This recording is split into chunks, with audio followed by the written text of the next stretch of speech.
प्रशासन तो सहयोग कर रहा, लेकिन सीएम को हमारी गलत रिपोर्ट भेजी।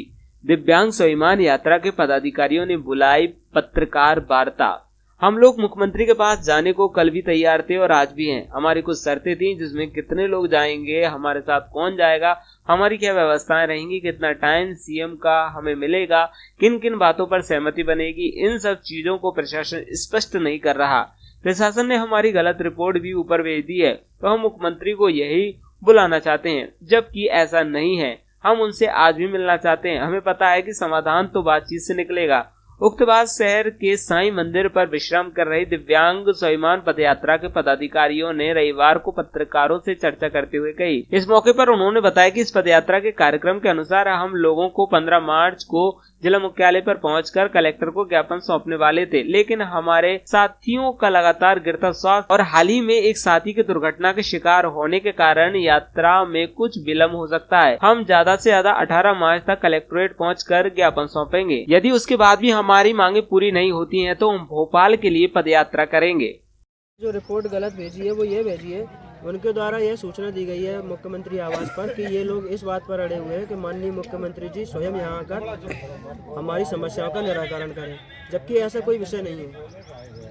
हम पहले भी ये कहते आए हैं कि संवाद से समस्याओं का समाधान निकलना है और संवाद करने के लिए हम आज भी तैयार हैं, कल भी तैयार थे और आगे भी तैयार रहेंगे।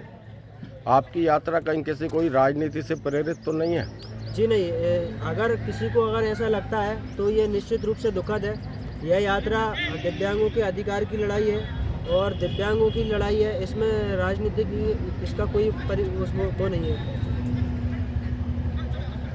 ये दिव्यांग स्वाभिमान यात्रा, इसका नेतृत्व हमारे मलकान सिंह यादव जी कर रहे हैं और जिनका दुर्घटना के शिकार हुए हैं वो इस यात्रा के उप संचालक हैं। क्या नाम है? देखिए, अगर मध्य प्रदेश शासन इन मांगों को हमारी को स्वीकार नहीं करती है तो हम मीडिया के माध्यम से पहले भी ये चीज़ स्पष्ट कर चुके हैं कि हमारी यात्रा अनवरत चालू रहने वाली है, रुकने वाली नहीं है। और हम लोग यहाँ गुना कलेक्ट्रेट में ज्ञापन सौंपने के बाद अब जो हमारी यात्रा रहेगी वो भोपाल की यात्रा रहेगी। तो प्रशासन ने आपसे एक डेलीगेशन के लिए कहा था, आप सीएम से मुलाकात के लिए, फिर उसका क्या आपने तवज्जो दी या क्या मंशा है आपकी? देखिए, हम लोगों ने प्रशासन ने जो हमें वहाँ का मैसेज दिया था, हम लोग जाने के लिए तैयार थे मुख्यमंत्री जी के पास, लेकिन हमारी उसमें कुछ कंडीशंस थी, कुछ शर्तें थी। जैसे हम लोगों के साथ में कौन जाएगा, क्या हमारी व्यवस्थाएं रहेंगी, कितना टाइम हमें माननीय मुख्यमंत्री जी का मिलेगा, किन किन चीज़ों पर सहमति बन सकती है, क्योंकि प्रशासन इन चीज़ों को स्पष्ट नहीं कर पाया था और शायद हम लोगों की जो रिपोर्ट है वो मिसअंडरस्टैंडिंग के तहत गलत भेज दी गई। तो हम लोग जाना चाहते थे, बात करना चाहते थे, क्योंकि हम भी जानते हैं कि समाधान तो संवाद से ही निकलने वाला है। संवाद करने के लिए हम लोग तैयार थे। तो अगर दोबारा प्रशासन आपको बुलाता है तो क्या आप जाओगे? नहीं, जाने के लिए तो हम आज भी तैयार हैं अगर प्रशासन हमको बुलाता है तो, लेकिन जिन शर्तों पर हम पहले बात करने के लिए तैयार थे अभी भी हमारी वही शर्तें रहेंगी। क्या टर्म्स ऑफ कंडीशंस हैं आपकी? देखिए, हम ये चाहते हैं कि हमने प्रशासन को 5 मांगे दी थी, 5 से 6 मांगे, कि हमारा जाना, अगर जाना है तो किन किन चीज़ों पर सहमति बनेगी और मुख्यमंत्री जी हमें कितना समय देंगे, यह कम से कम प्रशासन हमें स्पष्ट करे। आपने बताया कि प्रशासन ने गलत रिपोर्ट भेजी है, तो किस? दिव्यांग स्वाभिमान पदयात्रा जो राघवगढ़ से 28 फरवरी को शुरू हुई थी और यह निरंतर 12 दिनों से जारी है और अभी जो हमारे दिव्यांग साथी हैं उनकी लगातार स्वास्थ्य में गिरावट आ रही है। जितनी कैपेसिटी इनकी पहले से चलने की थी अब वो उतनी कैपेसिटी इनकी नहीं रही है। तो हम लोगों का ज्ञापन जो हमारा पूर्व निर्धारित कार्यक्रम था उसके अनुसार 15 तारीख को जिला मुख्यालय पर पहुंचकर माननीय कलेक्टर महोदय को सौंपना था, लेकिन इन स्थितियों को देखते हुए जो हमारा ज्ञापन का जो समय रहेगा वो उसमें कुछ समय की बढ़ोतरी हो सकता है। हम लोग 18 तारीख तक पहुंच पाएँ या उससे अधिक भी समय लग जाए।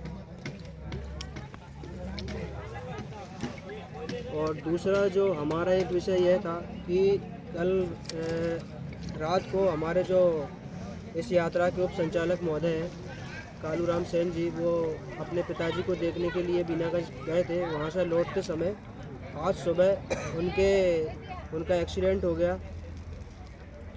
ये जो सुकेट की पुलिया है वहाँ पर उनका एक्सीडेंट हुआ है, गंभीर रूप से घायल हुए हैं, शरीर में कई जगह इंजरीज आई हुई है, तो उनको जिला अस्पताल में भर्ती करवाया गया है और प्रशासन के द्वारा भी इसमें काफ़ी सहयोग किया गया है। अच्छी स्तर का उनका इलाज हो रहा है, उपचार हो रहा है, लेकिन चोटें काफ़ी गंभीर हैं, तो हो सकता है उनको डिस्चार्ज होने में 4 से 5 दिन का भी समय लगे। तो इसलिए इस यात्रा का जो शेड्यूल है थोड़ा सा परिवर्तित इसमें परिवर्तन की संभावना है।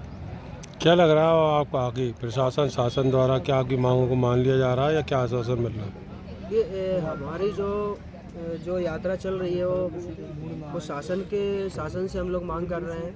प्रशासन हमें इसमें सहयोग कर रहा है, इसके लिए हम प्रशासन को धन्यवाद देते हैं।